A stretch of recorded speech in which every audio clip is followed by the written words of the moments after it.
अब नाज़रीन आप यकीन करें कि अरशद अमीन चौधरी जो था ना, इससे कोई कसर नहीं छोड़ी। अरशद अमीन चौधरी ने जो है ना हर तरह से जो है ना ये रिहा होकर बाहर आ जाता है, अपने सियासी असर और रसूख को इस्तेमाल करता है। आबद बॉक्सर साहब के साथ इसके दो मज़ीद पुलिस मुकाबले हैं। वो एक आपको मैंने बताया लैंग्वेज सेंटर के बाहर जो होता है, जिसमें आतिफ चौधरी को और खालिद गिरा को फायर लग जाते हैं। वो पुलिस मुकाबले मैंने आपको बताया, तीसरा वो था। इसी तरह एक चौथा और था। ये नाज़रीन यहाँ पे ना एक बड़ी बात आपको बताऊँगा, आतिफ चौधरी जो है ना वो अरशद अमीन के ऊपर एक भी कामयाब हमला नहीं कर सका। ये रियलिटी है, क्योंकि उसको पता था कि इसके साथ सिक्योरिटी इतनी ज़्यादा है कि अगर मैं इसके ऊपर अटैक करूंगा तो मेरे लिए नामुमकिन है, और अगर मैं कामयाब हो भी गया तो मेरी वापसी नामुमकिन होगी। यानी इतने पूरी गाड़ी फ्लाइंग कोच जो है ना असले की भरकर अरशद अमीन लेके बाहर निकलता था, लेकिन उसको ये नहीं पता था कि मौत का वक्त मुकर्रर हो चुका होता है। अब आतिफ चौधरी जो था ना, ये इलाका गैर में चले जाता है। वहाँ पर जाकर जब ये पनाह लेता है तो इसके साथ तारक खान, ये इंटरनेशनल कार लिफ्टर है, यानी कि इस शख्स के ऊपर बहुत ज़्यादा मुकदमात है, लेकिन अभी वो सब कुछ छोड़ के जो है ना बड़ी शराफत की ज़िंदगी मानसरे में गुजार रहा है। इसके साथ जो था ना आमिर भट्ट, आगा नवीद, जब ये तीनों इश्तिहारी जिनके ऊपर हेड मनियाँ थी, गोली का ऑर्डर था, यानी आमिर भट्ट शाहिद म्याऊं के कत्ल में, आगा नवीद के ऊपर और बड़े बेशुमार कत्ल हैं। तो इसी तरह के जो बंदों के साथ जब इसका ग्रुप बन जाता है ना, तो ये जो इलाका गैर था उसके अंदर ये अपने डेरे जमा लेता है। अब यहाँ पे ना एक चीज़ बड़ी मैं अजीबो गरीब आपको बताने लगा हूँ। जिस वक्त आतिफ चौधरी को ये पता लग जाता है ना कि मेरे पास पाकिस्तान के अंदर इलाका गैर के अंदर एक बड़ी महफूज पनाहगाह है, तो नाज़रीन आप ये सोचेंगे इस तरह के इश्तिहारी पे लाहौर के अंदर क्या करलाट मचाते होंगे। आतिफ चौधरी आता है यहाँ पे लैंग्वेज सेंटर में, दोबारा आगे हवालदार को मार जाता है। आप ये देखें हवालदार नज़र हुसैन जो है ना, ये बाहर उस प्रोफेसर की जो है ना उसकी रखवाली कर रहा था, और पुलिस वालों ने, थाना सांदा की पुलिस ने इसको हिफाजत के तौर पर जो है ना लैंग्वेज सेंटर के बाहर उसकी ड्यूटी लगाई थी। आतिफ चौधरी असद प्रिंस का बदला लेने के लिए आता है, प्रिंसिपल को मारने के लिए, लेकिन वहाँ पे ये जो है ना बेगुनाह कांस्टेबल नदर हुसैन ये शहीद कर दिया जाता है। नाज़रीन देखिए कितनी यानी कि अजीबो गरीब बात है कि जिस बंदे को मारने आया वो बंदा उससे मरा ही नहीं, और एक गार्ड का कत्ल और उसके ऊपर पुलिस वाले का कत्ल होने के बाद आपको पता है, तारीख पढ़ के देखें ना, तारीख क्या कहती है। प्रेडिक्शंस कभी भी कामयाब नहीं होते कि मैं ये करके बच जाऊँगा। आप तारीख पढ़ें, एक शख्स जिसने पुलिस वालों को कत्ल किया हो वो आज तक नहीं बच सका। शायद अगर कोई बच गया हो तो मौजूदा होगा खुदा का। अच्छा नाज़रीन आप ये देखें कि अरशद अमीन चौधरी जो था ना, वो ताकत के नशे के अंदर इतना यानी कि अंधा हो चुका हुआ था, उसको इस चीज़ का अंदाज़ा ही नहीं था कि मैं जो मर्जी कर लूँ, मेरी मौत का वक्त भी जो है ना मुकर्रर हो चुका हुआ है। अरशद अमीन चौधरी ने जो है ना उस वक्त तारीख जो ये कहती है कि इसने हामिद नासिर चट्टा साहब के साथ और मंजूर वट्टू साहब के साथ, चूँकि इसकी बहुत ज़्यादा अलैक थी, और मंजूर वट्टू वज़ीर आला पंजाब थे, और आपको पता है हामिद नासिर चट्टा जो बेनज़ीर के राइट हैंड थे, तो ऊपर से रियाज फतेहाना साहब और इस तरह के और बेशुमार लोग, वो सब अरशद अमीन के हाथ में थे। अरशद अमीन अपना तमाम जो था ना सियासी असर और रसूख जो है ना परवेकार लाया, और अरशद अमीन ने बेनज़ीर के थ्रू वज़ीर आला सरहद के ऊपर जो है ना प्रेशर डलवाया कि हर हाल में जो है ना इस तस्वीर वाले बंदे को इलाका गैर से ढूंढना और निकालना है। खासादारों के पास जो है आतिफ चौधरी की तस्वीर पहुंचा दी गई, और उन खासादारों ने जो है ना वहाँ पे आतिफ चौधरी को फायरिंग करके ज़ख्मी किया और गिरफ्तार करके जमरोद थाना के अंदर जो है ना उसी चौकी के अंदर इसकी गिरफ्तारी डलवा दी। अब आतिफ चौधरी का गिरफ्तार हो जाना ये अरशद अमीन की बहुत बड़ी कामयाबी थी। अरशद अमीन ने दोबारा अपने सियासी असर और रसूख को ज़ोर लगाया, और फिर क्या नतीजा निकलता है कि वज़ीर आला सरहद जो है ना वो हुक्म देते हैं पंजाब के आईजी को कि जाके वहाँ से आतिफ चौधरी को ले आओ, और उनको कह देते हैं कि आपने इसको बिल्कुल इनके हवाले कर देना जिद्दा सलामत, पंजाब पुलिस जाने और आतिफ चौधरी जाने। अब नाज़रीन यहाँ हॉस्पिटल के अंदर जो है ना लाहौर से पुलिस वाले जिनके पास वारंट हैं वो तो अलग है, बगैर वारंट अभी इनके पास बाकायदा गिरफ्तारी के ऑर्डर्स भी नहीं हैं। सिर्फ इतना पता लगने पे कि आतिफ चौधरी गिरफ्तार हो गया है, और इस गिरफ्तारी को कंफर्म करने के लिए फौरी तौर पे पार्टियां वहाँ पहुँच जाती हैं। अब वहाँ पे सबसे ताकतवर पार्टी जो पहुँच गई वो असलम साई DSP थे, उनके साथ आबद बॉक्सर, आप सारी दुनिया उनको जानते हैं। ये जब नाज़रीन वहाँ बेड पे पहुँचते हैं ना, तो एक डायलॉग हुआ था, और ये डायलॉग मैं आपको इसलिए सुनाऊँगा कि मेरे पास अमानत थी और बड़े कन्फर्म ज़राए थे, मुझे इस बात का पता लगा था, और मैं चाहता हूँ कि आप लोगों को पता लग जाए और मेरे नौजवान को भी पता लग जाए कि अगर इस तरह के ताकतवर अफराद जो है ना गलती करके दुनिया से कब्ल अज़ वक्त जो है मनो मिट्टी तरह चले गए, तो आप उनसे ज़्यादा होशियार और बहादुर नहीं हो सकते। आबद बॉक्सर उसके बेड के पास पहुँच जाते, उसने सबसे पहले आबद साहब को ये कहा था, मोहब्बत जी आज कैसा लगता है आमने सामने खलो के। आबद साहब भी चूँकि उन्होंने देखा कि वो बिल्कुल यानी कि मरीज़ बन चुका हुआ था, उसको ड्रिपें वगैरह लगी हुई थी, फायर लगे हुए थे, उसका ट्रीटमेंट हो रहा था, बेड के ऊपर बंदे की क्या हालत होती है, ऊपर से प्रेशर या टेंशन इतनी ज़्यादा। आबद साहब उसने कहा, ये आबद साहब मुझे पता है कि मुझे पुलिस से मार देना है, कोई भी ऐसा हल नहीं है कि मैं अपनी ज़िंदगी को सिक्योर कर सकूं, लेकिन मेरी एक ख्वाहिश है कि मुझे आप ना मारिएगा। आबद साहब ने उसको ये पूछा कि मैं तुम्हें क्यों ना मारूं, तो उसने आगे से कहा था कि आपको मारने का मैंने असद के साथ वादा किया हुआ है, तो अगर मैं आप ही के हाथ से मर गया तो मुझे बड़ा बुरा लगेगा। मर तो मैंने जाना है, लेकिन मैं असद को क्या मुंह दिखाऊंगा। ये उस बंदे के तरीही अल्फाज थे जिसके बाद आपको उसकी बहादुरी या दिलेरी के ऊपर शक जो है ना ख़त्म हो जाना चाहिए। आबद भाईजान अस्सलाम वालेकुम, आप ठीक हैं, खैरियत से हैं ना? अल्लाह ताला की ज़ात आपको हमेशा अपनी हिफाजत में रखे। भाईजान, मैं आतिफ चौधरी का जो ट्रिपल ए कंपनी जो इन्होंने बनाई थी सियासतदान की पुश्तमनाफ में, जो भी लाहौर में इन्होंने आतंक फैलाया, उस पर मैं एक डॉक्यूमेंट्री तैयार कर रहा हूँ। और आज तक जो है ना आतिफ चौधरी का कत्ल या इसका जो पुलिस मुकाबला था ना, इसके असल हक़ाइक़ सामने नहीं आ सके। आप माशाल्लाह एक दबंग पुलिस ऑफिसर हैं, बल्कि मेरी नज़र में तो आप आज भी पुलिस ऑफिसर हैं। जो जिस तरह के काम आपने महकमा से रिटायरमेंट के बाद भी जिस तरह इमदादी पुलिस के काम किए हैं, तो ये बहुत कम माई के लाल होते हैं जो इतनी हिम्मत या हौसला करते हैं। आबद भाईजान, आज तक ना लोग यही कहते हैं कि आतिफ चौधरी जो है ना, इसको जब आप पेशावर गए हैं, वहाँ पे आपकी मुलाकात हुई है, आपने कंफर्म किया कि आतिफ पकड़ा गया हुआ है, असलम साई साहब मरहूम आपके साथ थे। लोग ये कहते हैं कि वहाँ पे जो है ना आपने आतिफ को जो कहा था ना कि भाई मुझे तो तुम किसी नामजद मुकदमे में वांटेड नहीं हो, तो मैंने तुम्हें क्यों मारना है, और आपने अपना माइंड सेट अब चेंज कर लिया था। लेकिन लोग ये कहते हैं कि वो मुकाबला जो है ना वो आपने किया हुआ है, यानी कि आतिफ चौधरी को मावरा अदालत आपने कत्ल किया हुआ है। आप इस पे क्या कहना चाहेंगे? बिल्कुल सच बातें गुजर गई हैं, लेकिन मैं चाहता हूँ कि नौजवानों को पता लगे कि अगर वो मुकाबला आपने किया है, बेशक वो मारने वाला बंदा था, ये तो मुझे भी पता है कि उसको मारे बगैर हल कोई नहीं था, तो इसके असल हक़ाइक़ क्या हैं, कुछ मेरे नाज़रीन को बताना पसंद करेंगे आप? शाहद भैया अस्सलाम वालेकुम। शाहद भैया, आप एक बात मुझे बताएं, मेरे हाथों बेशुमार बंदे मारे गए, अन्नू चबेल, अरशद गुजर, करीम और बेशुमार दहशतगर्द और उजरती कातिल मारे गए। क्या आप समझते हैं कि आतिफ का कद उनसे बहुत बड़ा था?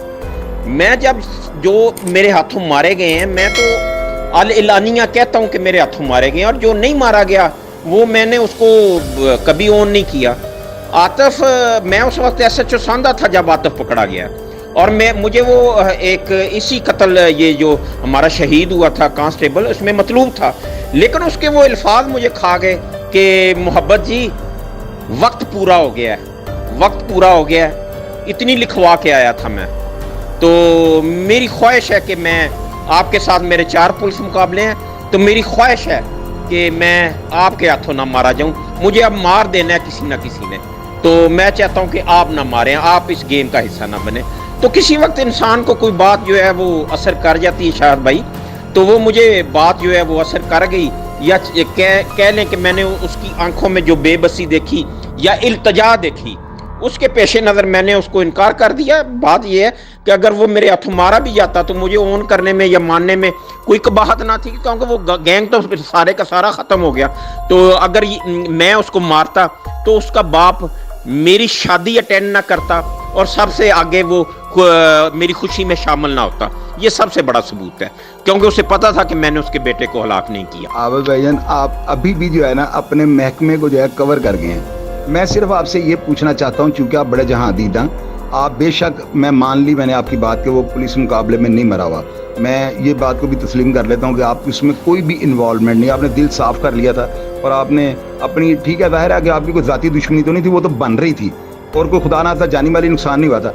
मैं सिर्फ ये पूछना चाहता हूँ कि आपकी नज़र में ये पुलिस मुकाबला अगर हुआ है, यानी कि मैं तो नहीं मानता क्योंकि हथकड़ी में बंदा, उसे क्या मुकाबला करना है, वो मारा कैसे गया है, थोड़ा सा अगर ये मुझे आप क्लियर कर देंगे तो आपका नेशन पे एहसान होगा, और आपको बताने में तो कोई कबाहत नहीं है। आप माशाल्लाह इतने दबंग हैं, इतनी दबंग और खुली बातें आप कर देते हैं, तो उसके असल हक़ाइक़ क्या है? मैं ये चाहता हूँ कि इसकी बायोग्राफी जो हो रही है ना, ट्रिपल ए कंपनी का जो ये प्रोग्राम बन रहा है, इसमें कोई कमी बेशी ना रह जाए, ताकि मेरा नौजवान जो है ना इसको कोई बहका ना सके कि वो कत्ल हो गया है। मैं सिर्फ ये नौजवानों को मैसेज देना चाहता हूँ कि ऐसे अफराद को जो है ना, जब ऊपर से ऑर्डर आ जाते हैं, जब हुकूमत इन्वॉल्व हो जाए, तो इनको जो है ना, इनका कला कुमा कोई ऐसा पुलिस अफसर नहीं होता जो करने से इनकार करे, क्योंकि मशीनरी हुकूमत काम कर रही होती है।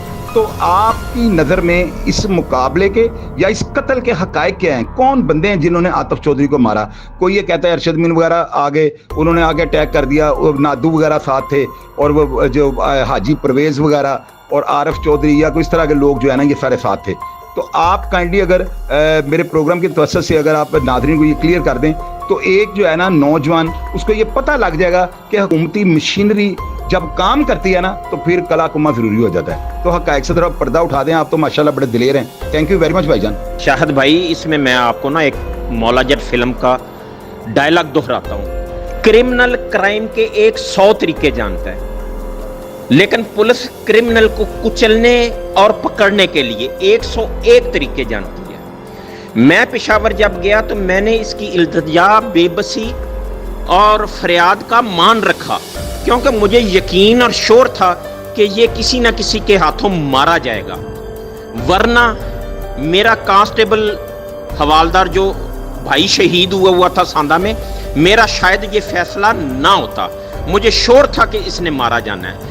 जब ये लाहौर आया तो लाहौर में जब ये सांदा पुलिस के पास आया तो ये जब वहाँ पे मारा गया तो पुलिस ने 3 टारगेट अचीव किए। इस मशकूक पुलिस मुकाबले को लीगल कवर दिया गया। नंबर 1 टारगेट, मुखालफीन ने अपना बदला ले लिया, हमारे हवालदार की शहादत बराबर हो गई और लाहौर शहर से एक यूनिवर्सिटी क्राइम की ख़त्म हो गई। तो मेरा मैसेज नए जो स्टूडेंट या नए जो लड़के उनके साथ यही है कि सरकार को कोई नहीं जीत सका, हमेशा फतह सरकार की होती है।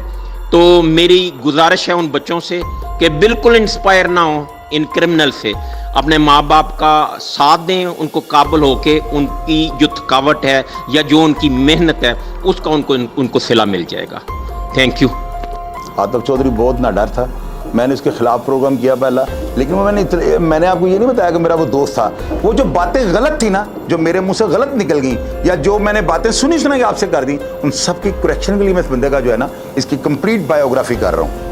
नाज़रीन, आप यकीन करें कि आतिफ चौधरी को जो है ना वहाँ पे आबद साहब के अपने ही अल्फाज हैं, उन्होंने ये कहा है कि मुझे वाकई उसके ऊपर तरस आया कि नहीं यार, मैंने सारी ज़िंदगी इसके साथ मैदानों में जो है पुलिस मुकाबले किए हैं। आबद साहब ने ये सोचा कि मैं इसको मारूं या ना मारूं, मेरा इसके साथ वास्ता ही कोई नहीं है, क्योंकि मैं तो इसका आइयो ही नहीं हूँ। आबद साहब और असलम साई जो है वहाँ से वापस आ जाते हैं और आप ये FIRों की डेटों से अंदाज़ा लगा लें, आबद बॉक्सर साहब ने आगे थाना सांदा का चार्ज छोड़ दिया है। अब ये चार्ज आया था राना मुनीर जो है ना SHO के पास।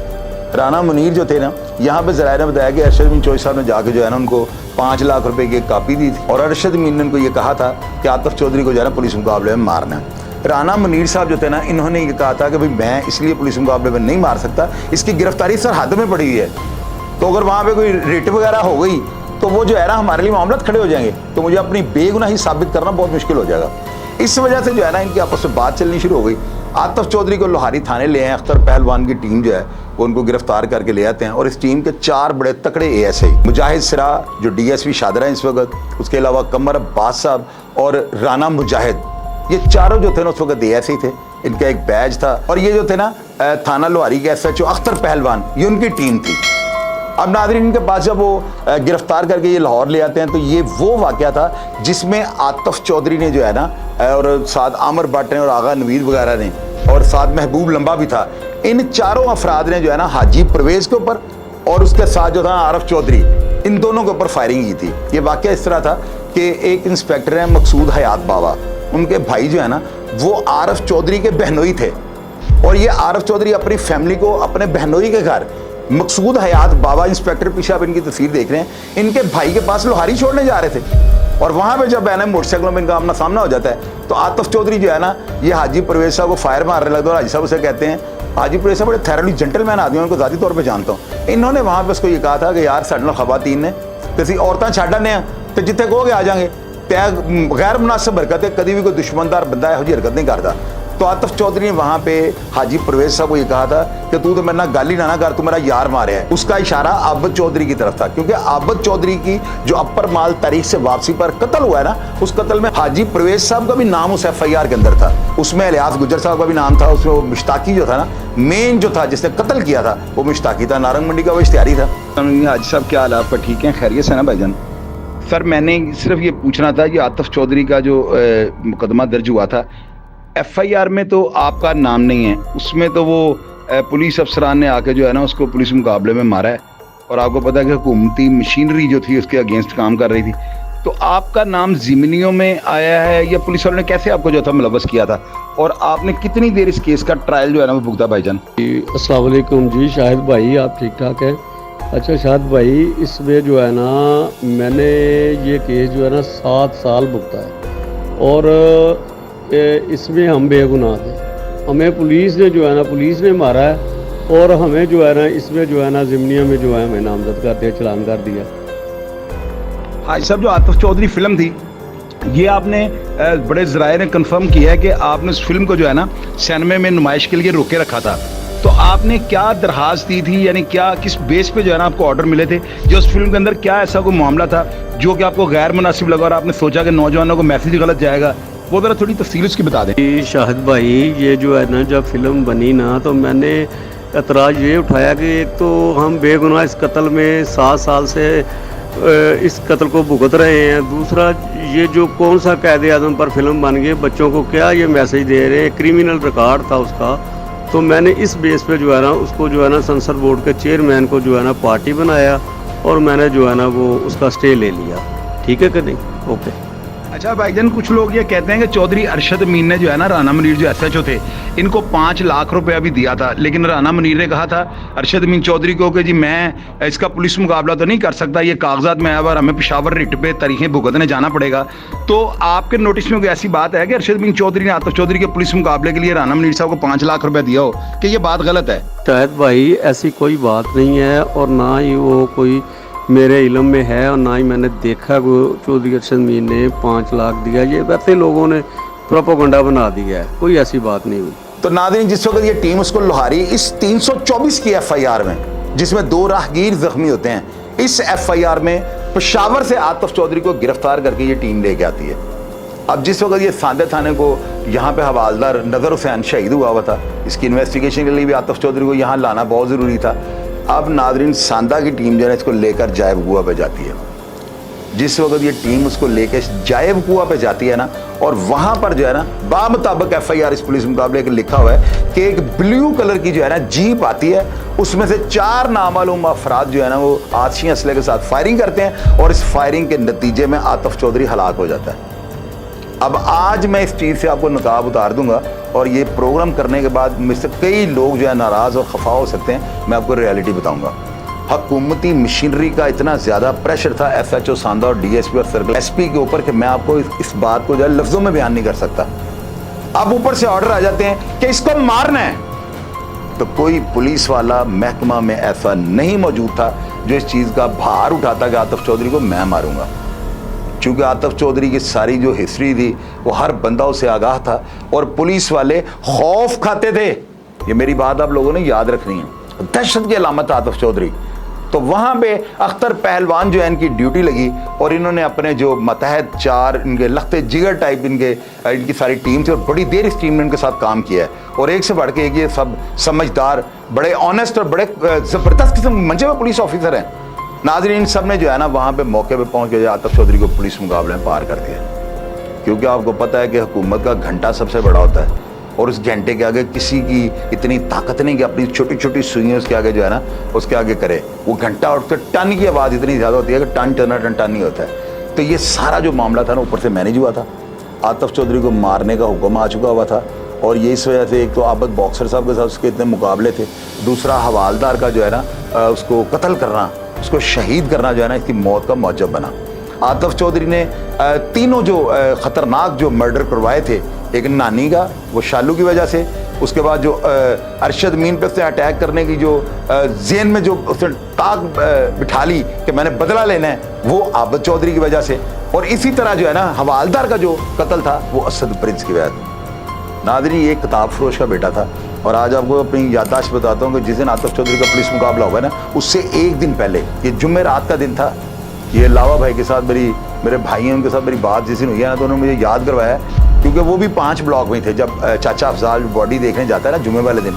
आतिफ चौधरी की लाश कोटलप्पा जेल में आती है और चाचा अफजाल जब देख के वापस जाता है तो भाई लावा ने मुझे याद करवाया, कहते उस दिन जुम्मा हमने इकट्ठे पढ़ा था और मैंने जो है ना जुम्मा पढ़ने के बाद, बॉडी बाद में आई है ना, तो नमाज के बाद जो है ना सबको पता था कि उसका आतिफ चौधरी का पुलिस मुकाबला हो गया, अखबारात में आ चुका हुआ था, लेकिन उस वक्त तक चाचा अफजाल को नहीं पता था।